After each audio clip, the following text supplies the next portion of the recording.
The thing to truly fear is neither wild beast nor allies turned enemy.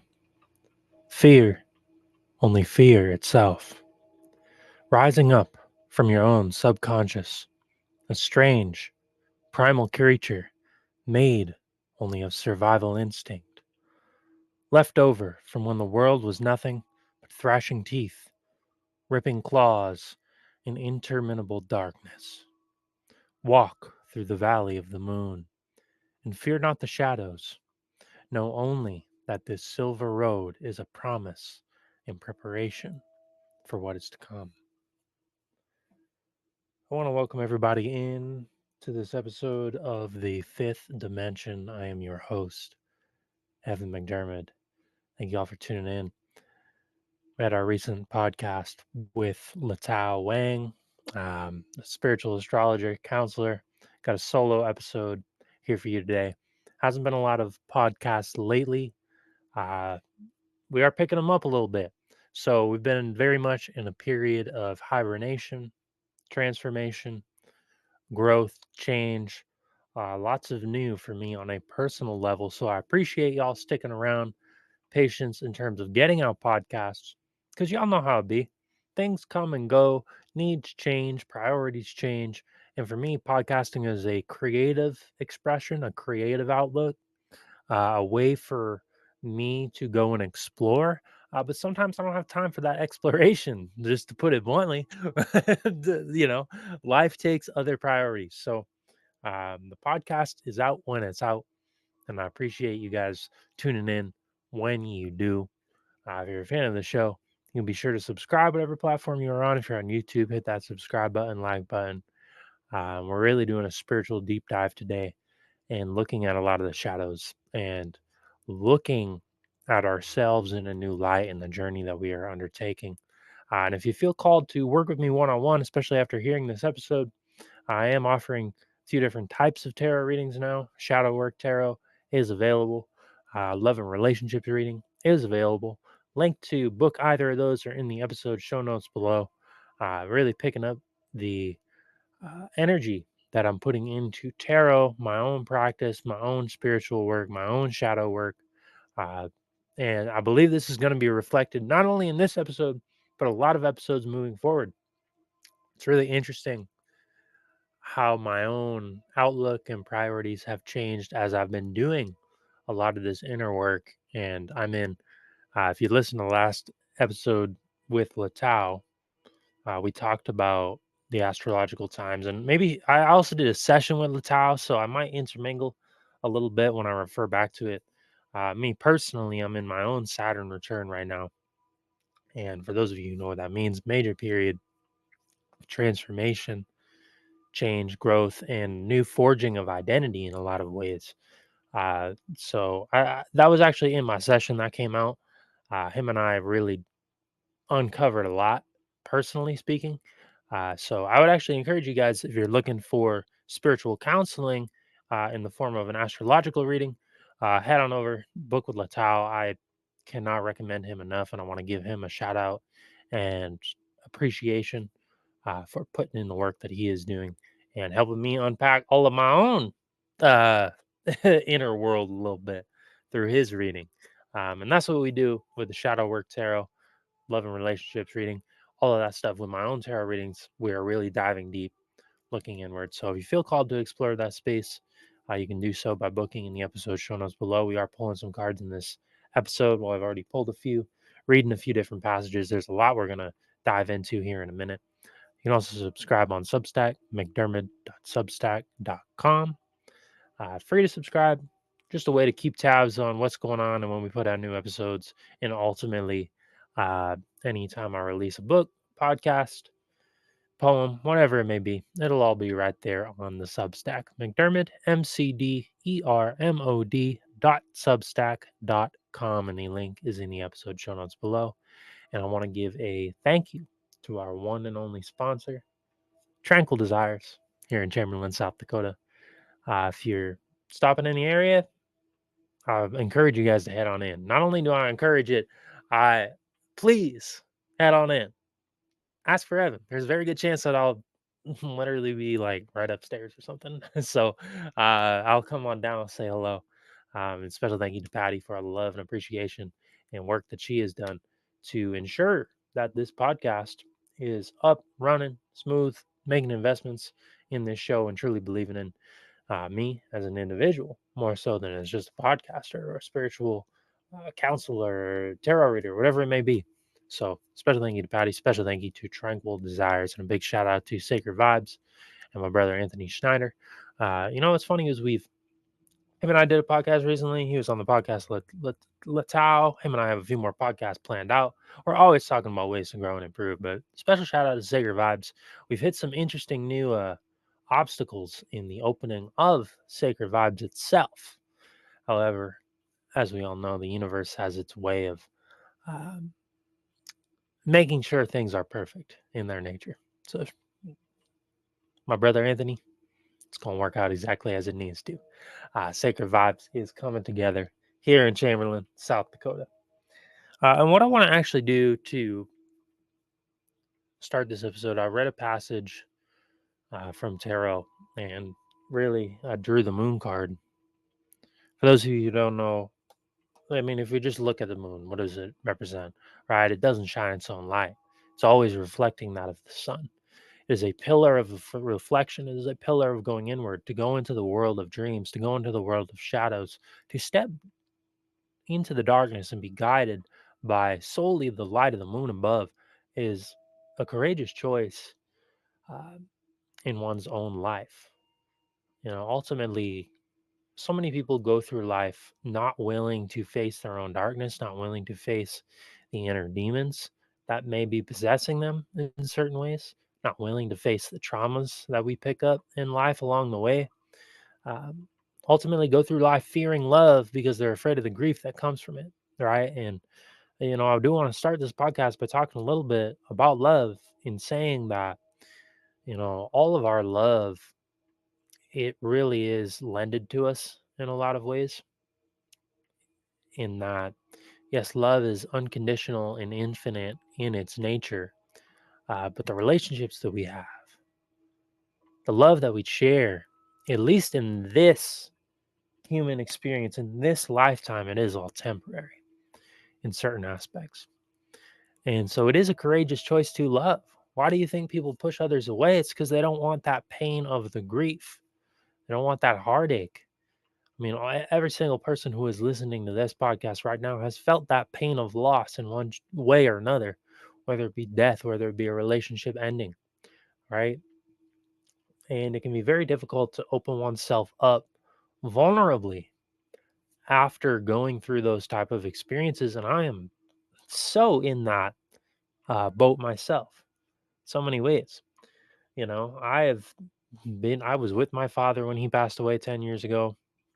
I have experienced tremendous soul crushing types of heartbreak, betrayal in my own life. And I've really had to learn how to cope and navigate this world with those emotions inside of me, with the scars of those emotions still visible, right?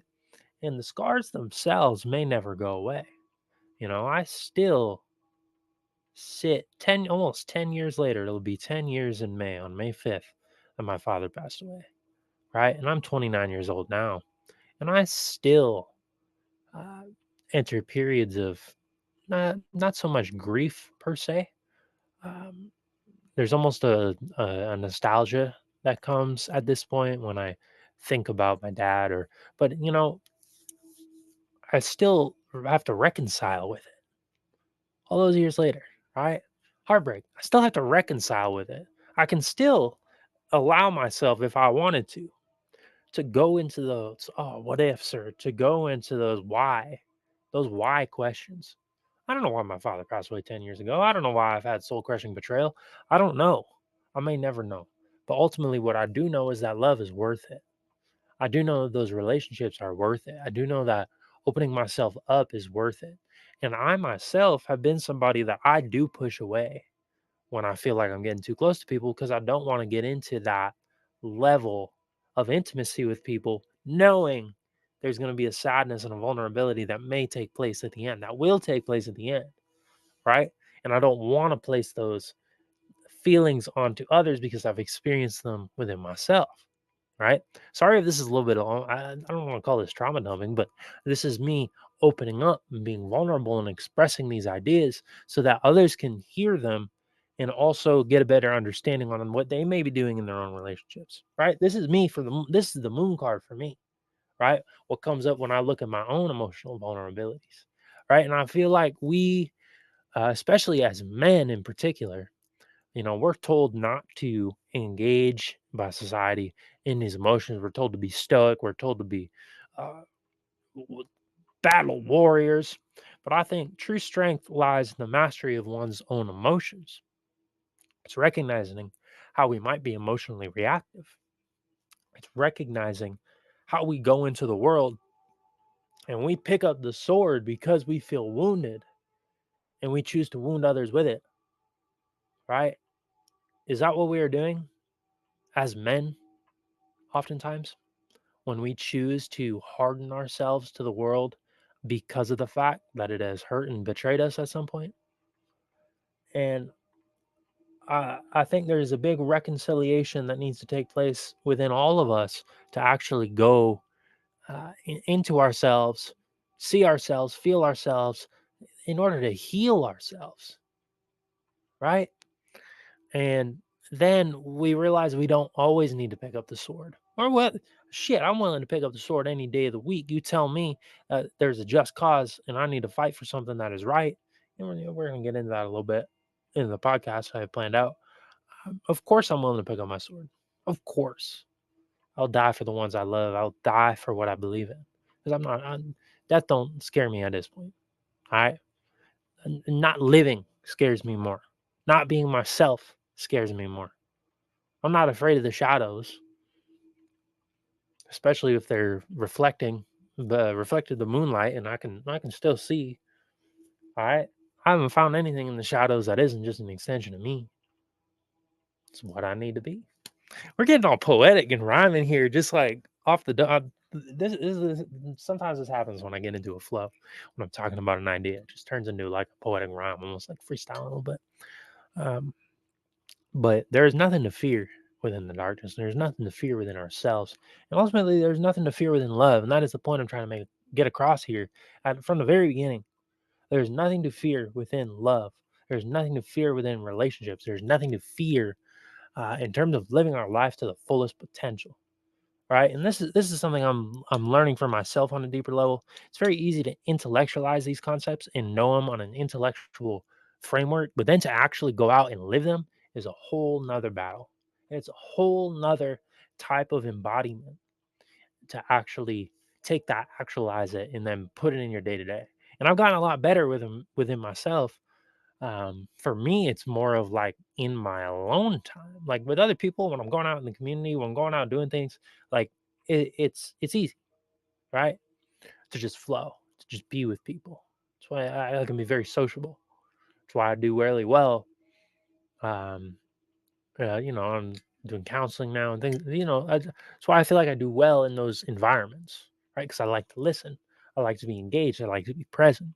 It's like, can I always do that with myself? Because that's when it's most difficult, just on my own, right? We have to prove to ourselves that we can do it on our own. I think if we want to truly be able to do it with others and be there for others, right? And so that's a whole nother battle. Drinking my water with electrolytes. Stay hydrated, folks. Very easy to skip out on our daily hydration. And I've come to the belief plain water just don't hydrate. It do a little bit, especially if you got like good water filter or whatnot. You're drinking that tap water. If somebody hands me a glass of tap water, after I ask for a glass of water, I kind of view it almost like a an attempt on my life a little bit. Like, you trying to kill me with all that fluoride? Come on, baby. That's not what we about. So fuel up, get your electrolytes in. I want to read a poem for y'all. It's not my poem. It's not my poem. No, I'm not reading my poem. Um, but I found this book out in Bozeman in a random thrift shop. I think it was. I don't want to say the name of it was Bozeman Thrift. I mean, I can't be that basic, can it? And maybe it is that basic. I don't remember, but it's right off of what the heck was the name of the road? If you're not in Bozeman, I guess it don't matter. I just should know because I lived right next to this road for like about 2.5 years, so I should know it. But right on the main drag up by Four Corners over there, they got a cool thrift shop.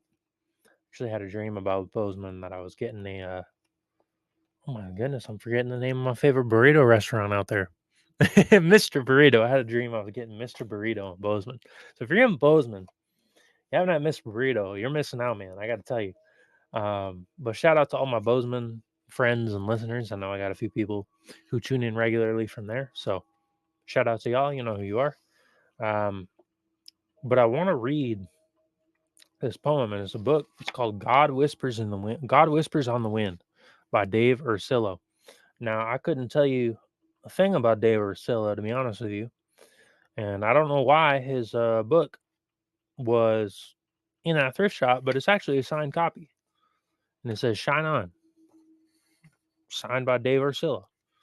So shout out to Dave Ursillo because I got your poetry book and low key it's a banger. Like this, these are beautiful, beautiful. Here is this deep spiritual book that I absolutely love and resonate with, and I'm calling it a banger. Um, but I really vibe with these poems, and I want to start just by reading a quick one. And I'm kind of doing this episode in a channeling sense. Like, what poem do I need to read for myself? For anyone who might be listening. This is the one that came out first. I got two poems I'd like to read for y'all, but it's called "Those Daring Cattle." Here's to the ones who got away, those daring cattle who, so startled from our friend's shouting call, fell upon the barbed fence, but stood again and just kept going. And you know what's interesting is I drew a tarot card with this poem and I got the Chariot. Right now, this is Dave Arcillo must be from Montana because that is such a Montana poem to be writing about cattle, um, writing about cows hitting a barbed wire fence and injuring themselves, them cows.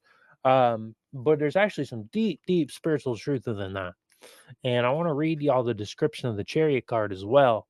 And like I've said, I read from this deck all the time, and some of the imagery that is invoked through the words within this tarot deck is unlike any I have found and come across. So, and you know, it's very inspirational for my own tarot writing and readings. Uh, but what is the Chariot? What does this poem actually represent? And this is something I think, in particular, when we're looking at what we've been already talking about with courageousness, the willingness to go deep into love, to go deep into harmony despite past woundings, despite knowing that we might be hurt, we might be broken from the world. Um, this is the Chariot card, the soul extended in action. The soul is a chariot, drawn by horses and driven by a charioteer.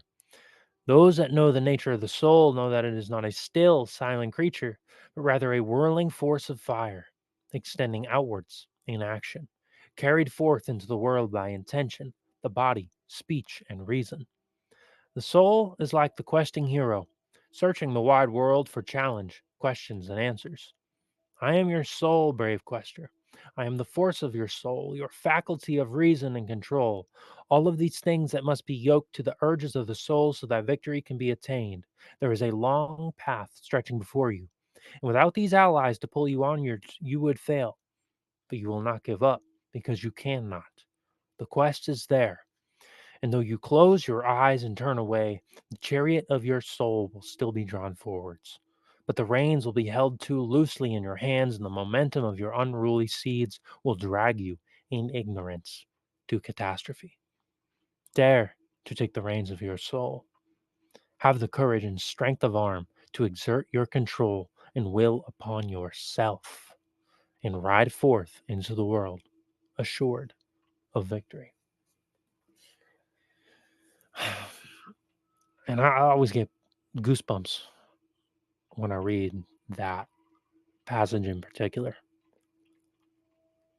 because it is a courageous choice to take control of and take reins of your own soul, to take the responsibility of your own soul.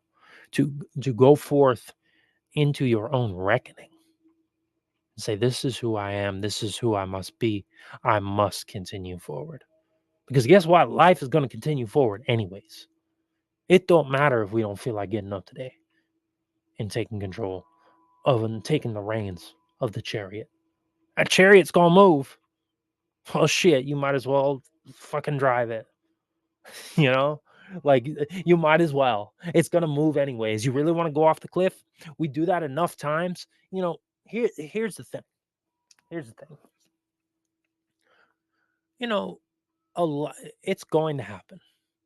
It's going to happen where we have those days where we are gripping too loosely on that rope, and the chariot's all over the fucking place, and the horses are going crazy, and it just will not slow down.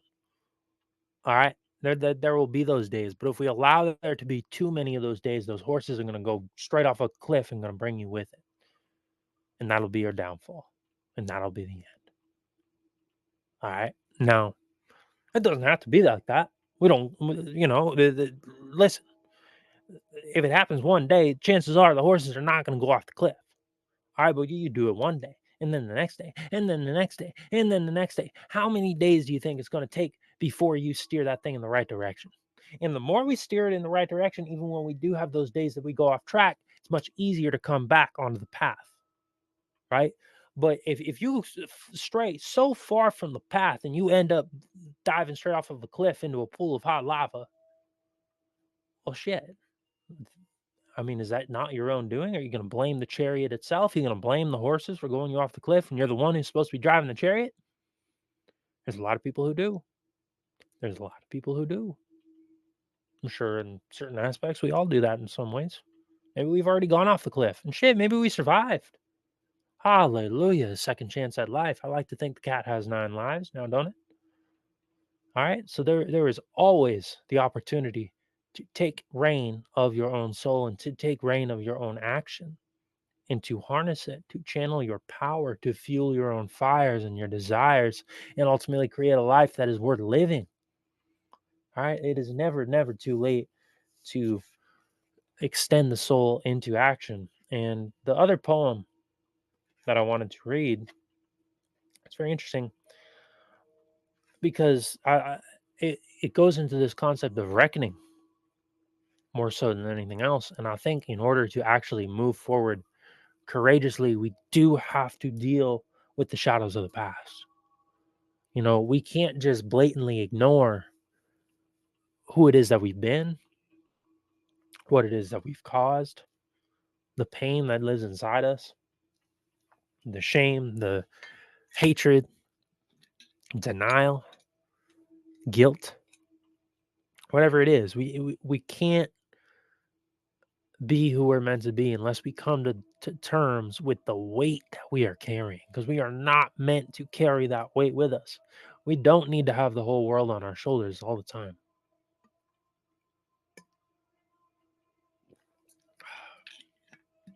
So I want to read this other poem, Dave Ursillo, God Whispers on the Wind.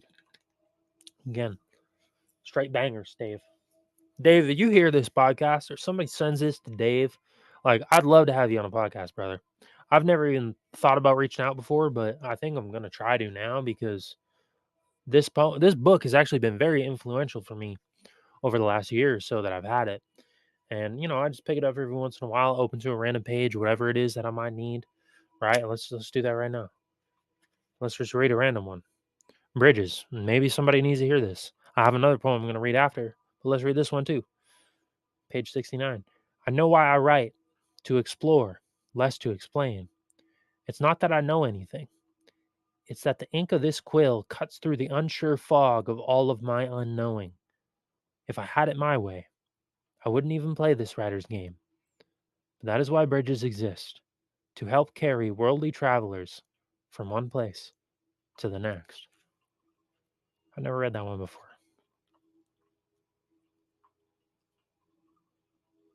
That's why I do this podcast, to be a bridge for myself, for others. That's why we engage in any creativity, really, so that it's the soul extended into action. right? So that the journey may continue, so that the adventure that awaits, we can cross the bridge and keep moving forward. But let's jump into the next poem I had in mind. Sit with bridges if you must. Pause the video, meditate, reflect on it, journal on it, whatever it is that you need to do for you. But let's jump into this next one. Now we're talking about reckoning, because so we can continue forward. There's a lot I could say about that last poem. Um, would it be relevant? Maybe. Who knows? But I'm going to continue on. This poem is called Your Mind's Keeper Holds, page 108. And it's interesting. All three of those poems that I've read, the numbers are all significant for me too. The first one was on page 33. Next one was on page 69. 33 and 69. 369, Keys to the Universe. This one is page 108. And that through those three, that combination has always been very profound for me, actually. So it's interesting that the numbers really are in synchronized with this poetry reading. Your mind's keeper holds.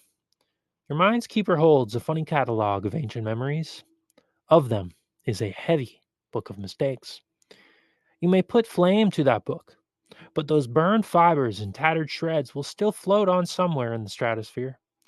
Small as they seem, enough of the burdensome dust could block out the entire sun. What a troubling prospect. Bill Gates might like that one. Yeah, you know what I'm talking about.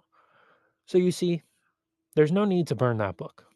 To be freed from your regrets, simply use that soft reminder, like a holy book that rests upon your altar, to remember how far you've truly come to forge this new life of love from that old book of young mistakes. Man, none of us are perfect. Also, man, the fact that we're imperfect is what makes us perfect. Because if we weren't making mistakes, we weren't fucking up, we weren't feeling guilt, we weren't feeling shame, we weren't feeling this need to be accountable, what would be the point? Right? It's that need to be accountable, that need to reconcile, that need to awaken. What would be the point? We have to go through the trauma. We have to go through the hardship. You know, and I don't wish trauma and hardship upon anybody. But I also, I, it would feel unfair if I could just take it away from you. In a sense, I can help you unpack it. I can work through it. I will sit and hold space for it, and I will be in that space with you, feeling deeply. But if I just took it away, I'm taking away a part of yourself. You know, it's not about a removal of these things. It's not about shooting them off, loading them up in a cannon and burning them away in the sun, you know? Like ultimately it's about sitting with them, unpacking them, feeling them, right? And recognizing these things are a part of ourselves and again, but we don't have to carry the weight of them with us every single day. And you know, we don't need to sit in circle every night thinking about ruminating on our past and our pains. I did a podcast with Gnu Roxwell about a year ago, and he's a fellow poet. Shout out to Gnu. Hope you're doing well, brother. Um, and I was talking to him about poetry, and he made a great point about this idea of pimping out your pain, right? And he talks about in his music, it'd be so easy for him to write about trauma, be write about, you know, growing up in the hood, whatever it may be, all these in the violence and all these things. And but so many, and he sees in the music industry, so many rappers pimp out their pain, right?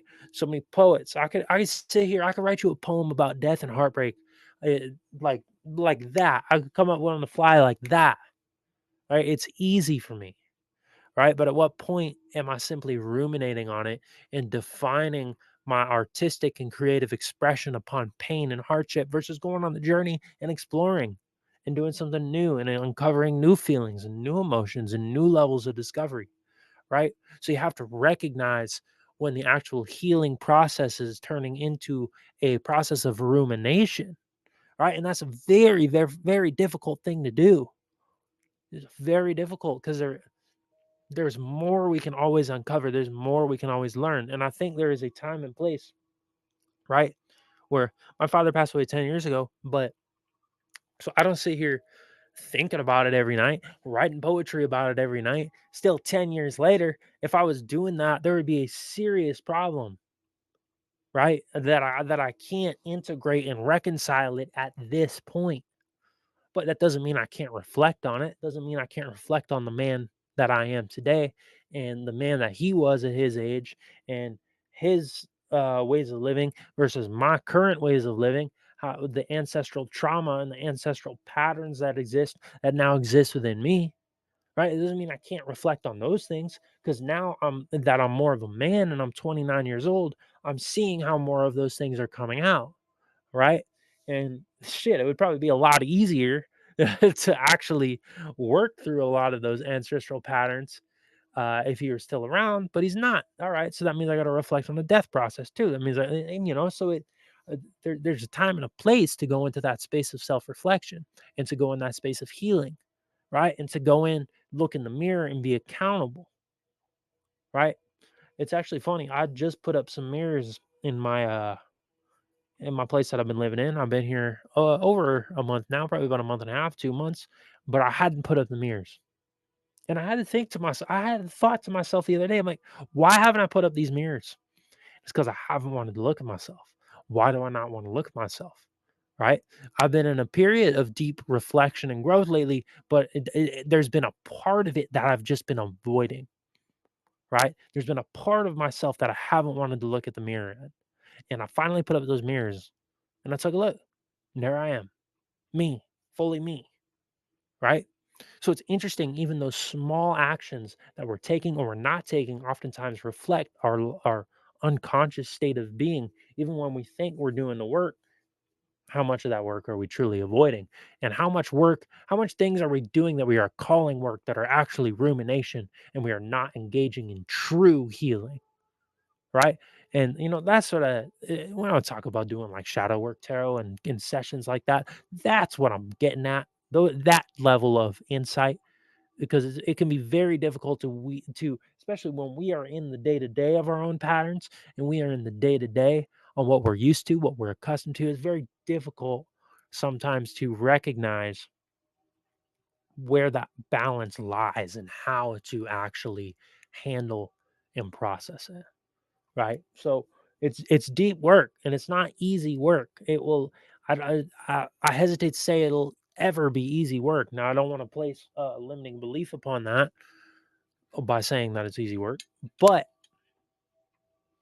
or by saying it's not easy work, but the work itself, I think oftentimes we do need assistance in. And that's why I did my session with Latau recently, and I'm very, very thankful I did. But I won't lie to y'all, I was scared as hell going into that thing. Like nervous as all hell. I don't get too nervous for too many things. But part of the reason I was nervous because I knew I had to look in the mirror with him, and I knew I couldn't lie to him. And I told him things that I've probably only told one or two people in my entire life. Right. So because I knew that I I had to. We were in that space and it came out, being open and vulnerable. And that's what that was all about.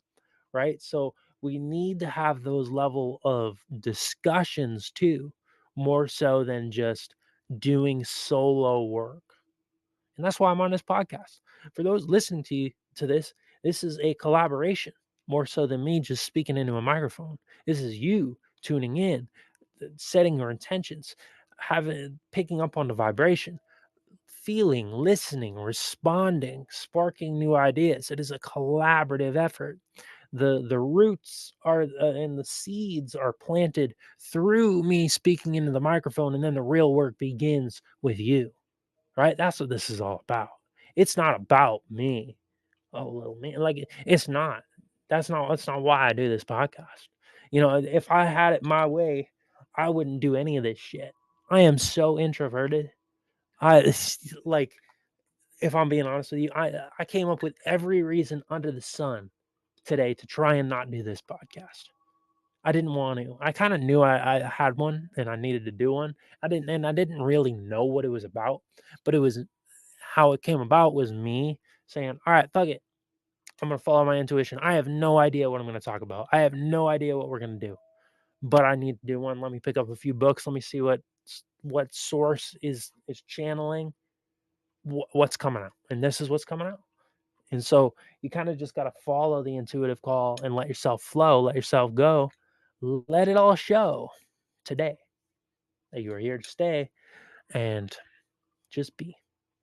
That's what it means to be free. So, man, this is kind of an off the wall podcast. I'm not gonna lie to y'all. Some of them are very structured. Some of them are very centered. Whether it's an interview, some of them are very grounded. We're taking a nice disciplinary approach and we are uncovering information, but not on this one. We are just going all balls to the wall, letting loose, and I enjoy it. What I want to read next to y'all, and I'm going to jump around a little bit, but I got this book called Man and His Symbols by Carl Jung, and it's got a few other authors in here. And actually, the section I am going to be reading from is not written by Jung himself. Let me get to the title page here just so I can give you all the proper information. I'm actually going to be reading the the ancient myths in modern man. This is part 2 of the book, Joseph Henderson. This book is divided up into different parts. First section written by Carl Jung. Would highly recommend it. Actually, it's really interesting dive into symbolism, into mythology. So if you guys haven't read Jung, this is a good place to start. But I actually want to read a little bit about the section is called the archetype of initiation, and this I believe is why so many people stagnate is we don't have this initiation process, right? And it can be very rewarding to engage in a rite of passage, if you will. And we'll talk about a little bit about that as I'm reading. But ultimately, at the end of the day, we lack rites of passage within our society. I would actually say women have more rites of passage, biologically speaking, through menstruation, childbirth, things of that nature. And, men physically do too, if you're talking about puberty and pumping testosterone and hormones and all these things, right? We have hormonal rites of passage. But in terms of a societal, cultural, ceremonial way of initiation into a new way of being, we very much lack structures within that. When historically speaking, this is man has always had rites of passage and initiation into becoming who they are meant to be. Right? This is the old saying: the boy must die before the man can be born. So let me read a little bit about the archetype of initiation. And I'm gonna, like I said, I'm gonna jump around a little bit. Just got probably a few paragraphs that we're gonna read. In a psychological sense, the hero image is not to be regarded as identical with the ego proper.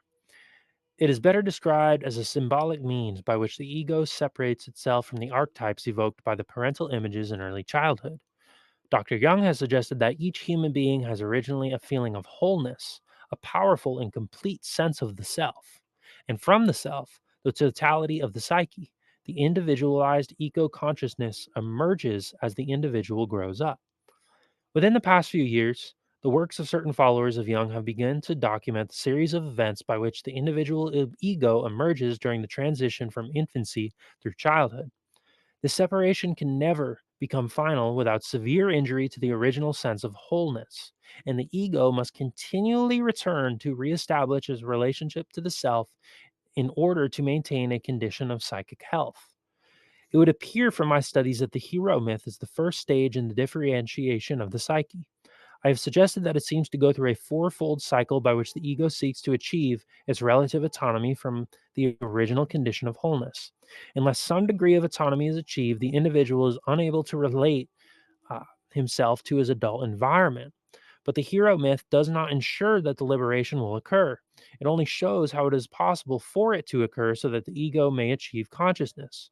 There remains the problem of maintaining and developing that consciousness in a meaningful way so that an individual can live in a useful life and can achieve a necessary sense of self distinction in society. And what is fascinating is that he's spot on where this fracturing of our wholeness it happens to all of us, and it is a necessary uh, turning point for us to gain an individual sense of identity within the constructs of society, right? So this society is built upon that individual ego consciousness, right? Where we have an identity, we have a self, and that self is defined by name, who we are, occupy, all of these different identity structures that are in place within our society. I'm not going to go down the list. I think you get the idea, right? So it is entirely necessary for us to develop this rapid, rampant, all encompassing ego in order just to fit in this world, right? And then the healing journey in itself is us attempting to return to that sense of wholeness that was fractured in our childhood. And how it was fractured, I mean, that's different for all of us, right? It's different for all of us. It could be grief, it could be loss, it could be trauma, it could be abuse, it could be all, whatever it is that ultimately breaks our innocence. And this is a, a universal understanding that we all go through, right, within our society today.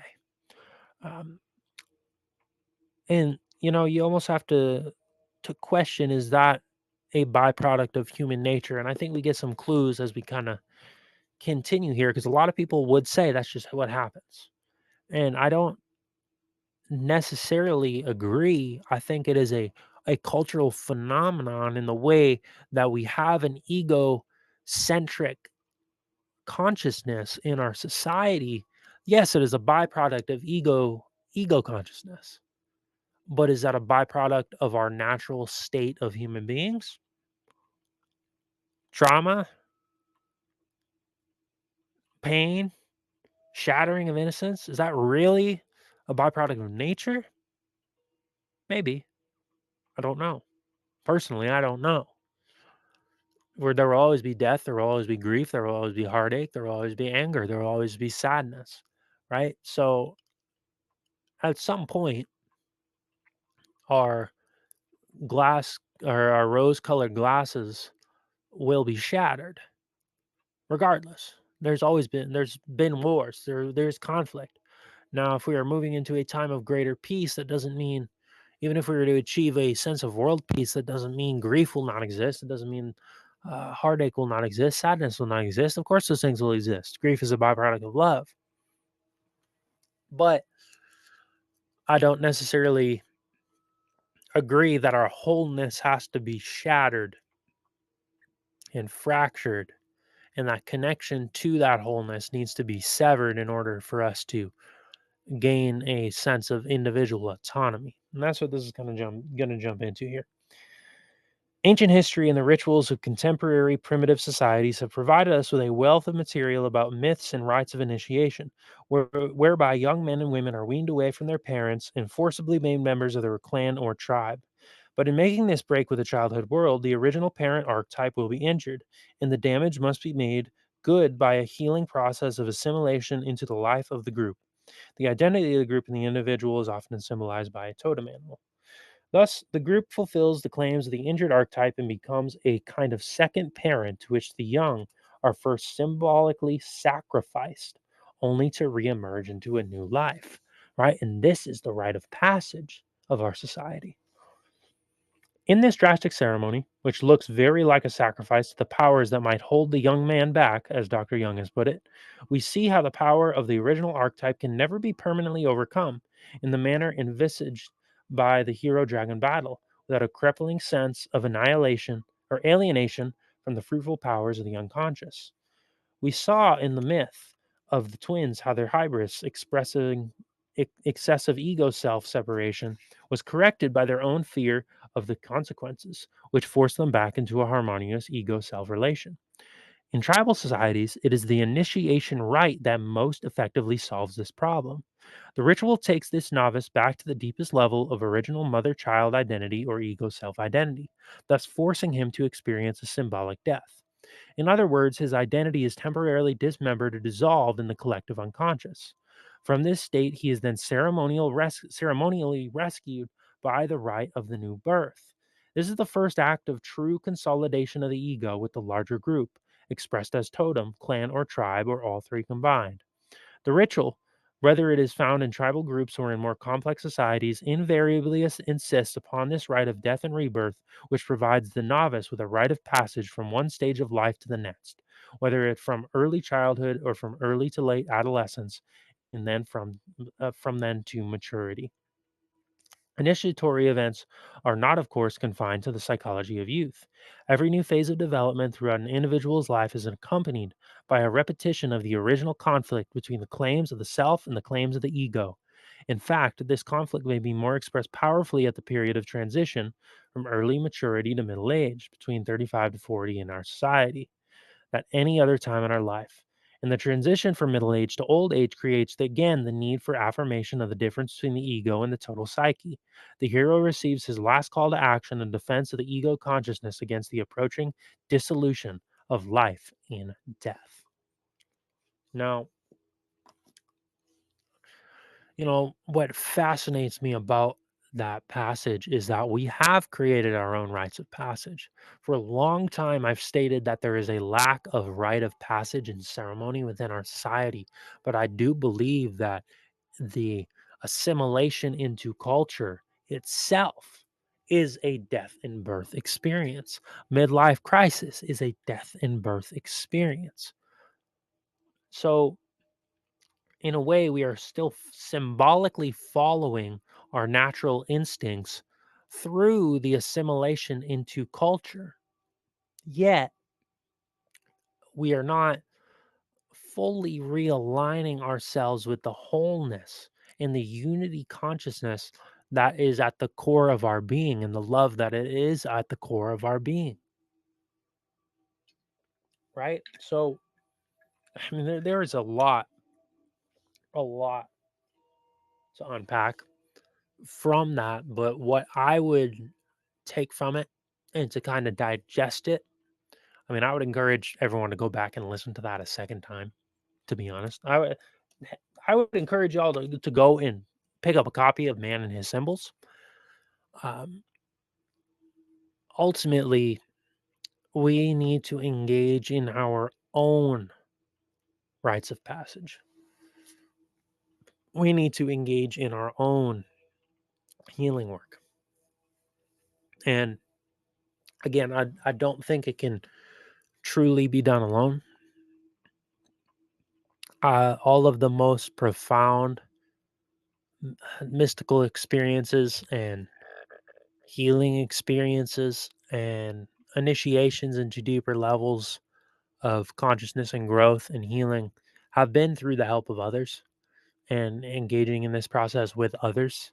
Right? I do so much healing work on my own, and I attempt to simulate rites of passage and initiation on my own. This podcast feels like an initiation for me in a lot of ways because like I was saying, I've almost been avoiding it because I know the type of things we're going to be talking about. I knew on a deeper level, it's going to get kind of deep. You need to show up for this one, right? Um, so what did I do? I lit some incense. I sat, I meditated. I pulled tarot. I made sure I was fully here and present and engaging in a conscious process of initiation, right?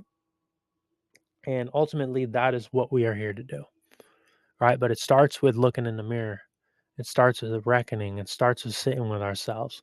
It starts with acknowledging where we are, right? And I actually want to read a passage from another passage I want to read is from the Way of the Samurai, also known as the Bushido Code. You know what's funny? When I initially bought this book, I bought the Way of the Samurai. Then I was looking at other books. I'm like, oh, let me buy the Bushido Code too. And I didn't realize they were the same book. So now I have the Way of the Samurai and the Bushido Code. Way of the Samurai is just a fancier looking book with gold pages, but it's the Bushido Code. And I'd highly recommend people look into the Bushido Code because it is a way of being more so than anything else that the samurais embodied, and they still do embody. The Bushido is alive and well, in my opinion. Samurai is alive and well, in my opinion, maybe not in the traditional sense that we always think. But if you abide by these principles, you are the samurai. And what I want to read about real quick is rectitude or justice. And this actually, for me, has been, uh, I would call because when we go into a rite of passage and we come out on the other side and we go through a rebirth in a sense, we are shown this deeper level of justice and morality and understanding, right? And something that we stand up for. And so by reading about rectitude or justice, I'm kind of giving y'all a little choice here to make on how you want to show up. Chapter 3. Here we discern the most cognate people in the code of the samurai. Nothing is more loathsome to him than underhand dealings in crooked undertakings. The conception of rectitude may be erroneous, it may be narrow. A well known Bushi defines it as a power of resolution. Rectitude is the power of deciding upon a certain course of conduct in accordance with reason, without wavering, to die when it is right to die, to strike when it is right to strike. Another speaks of it in the following terms: rectitude is the bone that gives firmness in stature. As without bones, the head cannot rest on the top of the spine, nor hands move near, nor feet stand. So without rectitude, neither talent nor leaning can make of a human frame a samurai. With it, the lack of accomplishments is as nothing. That's really all I wanted to read from that. And I drew a card to go with it, and it really, really gave me a deeper picture on that. And I drew the Ten of Cups. And this, to me, represents what we stand up for, what we don't waver from. And so I want to read this to you because I think it'll paint a good picture, a universal picture on what to stand up for, more so than anything else. The Ten of Cups is the happily ever after. Once upon a time there was a boy. He was the youngest of three sons. He undertook many tasks and adventures on a quest for understanding and love, and he went out into the world to find himself. Isn't that the real reason for any quest, any adventure? To understand truly is not to know the world out there, but to know the world in here, within yourself. And so the youngest of three sons, after many experiences, found a reflection of his quest for understanding in another, a girl, the youngest of three daughters, who sought peace, happiness, fulfillment. In each other, they found love. Together, they made the world brighter, the sorrows gentler, and the nights warmer. Eventually, they were married, and in time they became parents to twins, a boy and a girl, who one day would grow up to feel the same desire to look out to the world for their happiness. This is the way of the world, that true bliss can only be found in the love one has for oneself and others, beauty shared and beauty created. I want y'all to take a minute, close your eyes for a moment, unless you're driving. If you're driving, don't close your eyes, but still follow along. Bring in the conscious awareness of the breath.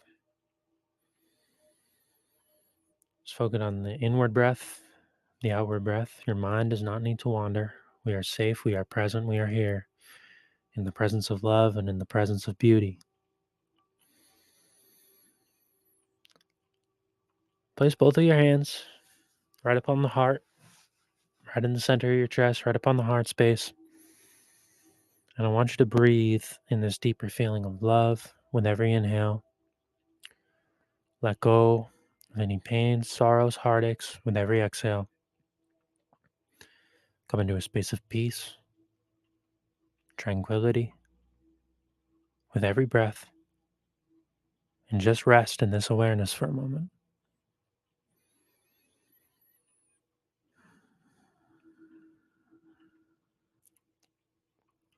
Feel yourself fill with love, fill with gratitude with every breath.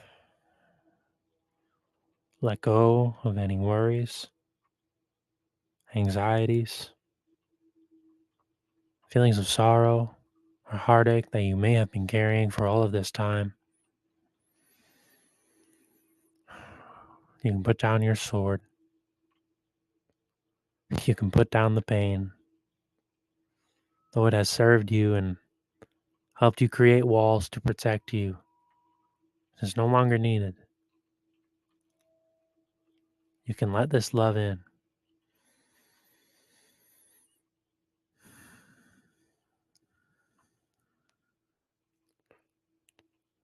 Breathe in the love, breathe in the gratitude, breathe in the healing.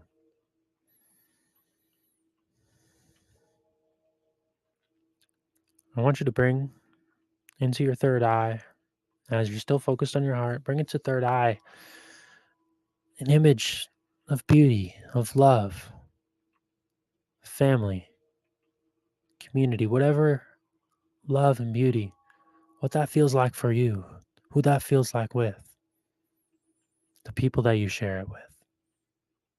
Maybe that's just us here together now. Just feel that love, feel that beauty.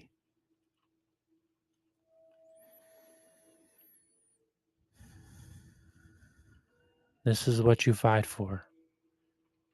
This is what you stand up for. This is what guides you in every conscious and unconscious action.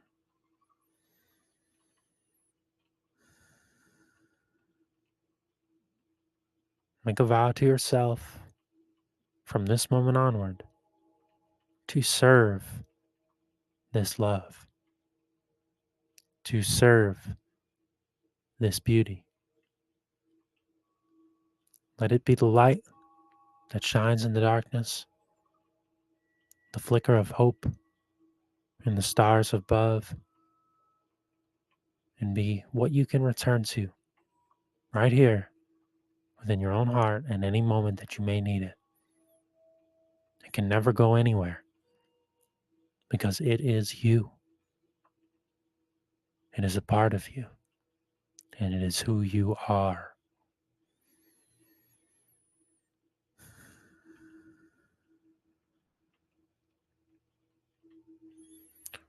With your breath, begin to return to your body, return to this conscious awareness of being here, now, present with yourself, present with me.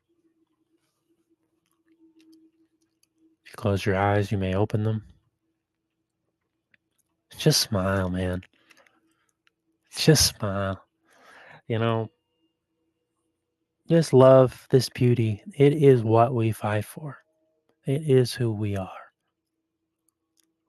At the end of the day, this is what matters. So, it often takes a series of immense heartache, immense pain to remember this. In order to experience this on a deeper level, it makes all those pains necessary. We can look back and say, wow, I see how that served me. Doesn't mean it was right at the time. Doesn't mean it wasn't painful. Doesn't mean that the grief didn't exist or doesn't exist now. But that love is still there because it is here now with us. And, I want to read one more passage from one more book. Um, it's from a book called Your True Home. And I feel like it's fitting because we are in our true home in this space of love and harmony. It's called The River of Feelings.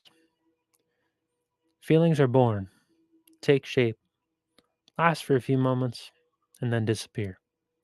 As with the physical form, birth and death of feelings occur in every moment. In meditation, we look mindfully at the river of feelings. We contemplate their arising, their remaining, and their disappearance. We witness their impermanence. When we have an unpleasant feeling, we say to ourselves, this feeling is in me. It will stay for a while, and then it will disappear because it is impermanent. Just by seeing the impermanence of feelings in this way, we suffer. a lot less. And that's why it's our greatest teacher. It is. That's why it's our greatest teacher,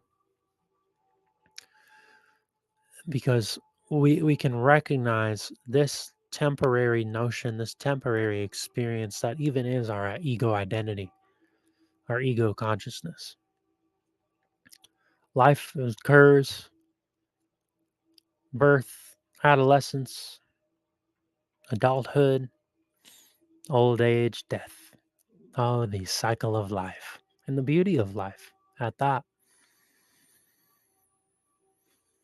Make the most of this temporary experience. There's a lot of unknown. There's a lot that remains in the unseen realms. At the end of the day, we can't know it all. The journey of wisdom, the journey of knowledge, the journey to uncover who we are on a deeper level will always continue because we are infinite in our being. What we can discover about ourselves, what we can discover about our capacity for love, our capacity for growth, our capacity for healing is infinite in its nature. So that means the journey in itself will never end. You're on the roller coaster, and that is life. There's beauty in that. You know, I take shit so less seriously nowadays more than I ever have before. And it feels like that's a testament to my own willingness to see this as play. Like, this is a play. Like, we're on the playground having recess right now on Earth. Shit, might as well try and have some fun, experience some beauty, see what's on the playground, see what's out there, live a little bit, meet with others, explore, get into the depths. Because why not? That's not what this is all about, right? So dare to look in the mirror. Dare to see yourself. Dare to be who it is that you are meant to be, because that's all there is. At the end of the day, we're all going to have that day of reckoning where we have to look back on life and say whether or not we were who we were meant to be. And I'll be damned if I look back on that and say I at least didn't give him my best shot. That's going to wrap up this episode. That's pretty much all I got for y'all. It feels like a good wrapping up point. It's also very late at night here, and I'm getting a little tired, and I don't got much more for y'all. I think that meditation kind of put some drowsiness in me. It's like, oh, that's a good feeling. I could sleep on that feeling. I could be in that feeling. I could rest in that feeling of love, that feeling of beauty. Let me go to bed with that. So I think it's about my bedtime, which is why we're wrapping up this podcast. So if you're a fan of the show, be sure to subscribe, whatever platform you're on. I do appreciate y'all tuning in and keeping up with the sporadic nature of the episodes. It just is what it is, They drop when they drop. Interviews happen when they happen. And that's something that I've had to make peace with myself, because I want to put out all the maximized content and get it all out there and keep going. But it's got a life of its own, this podcast, at this point. And it happens when it happens. And I'm learning to accept that. So be sure to subscribe, whatever platform. As I said, you can go to Substack, mcdermott.substack.com. You can also book a one-on-one tarot reading with me. We do a meditation before each session, dive into it, set intentions, conscious intent and ceremony to really look at what it is we need to look at. So the link to book those are in the episode show notes below. And a special thank you to Tranquil Desires, your one-stop shop for all your holistic wellness and spiritual needs right here in Chamberlain, South Dakota. That's going to wrap up this episode, and I will see you all next time. So long.